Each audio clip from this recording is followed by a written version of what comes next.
ওরে বাবা ওইভাবে আগুন জ্বলতেছে, আমার পাখি যদি ওই রুমে থাকে, আমার পাখির একটু জ্বর হলে আমার হাত ছাড়ে না, আমার সেই পাখি ওইরকম জ্বলন্ত আগুনের মধ্যে কি করতেছে, তখন আমি হাওমা করে কাঁদি।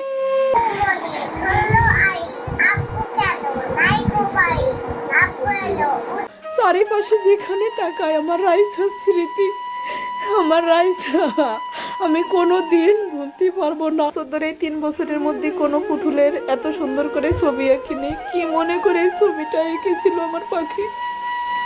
আমি রোজ ওকে এভাবে এরকমের 2টা ঝুঁটি বেঁধে দিতাম, আমি বুঝতে পারিনি আমার পাখি শেষ ঝুঁটি হবে এটা। আমি জিজ্ঞেস করছিলাম আম্মু তুমি কি দিয়ে ভাত খাবা, তা বলতেছে তুমি কি রান্না করছো আম্মু?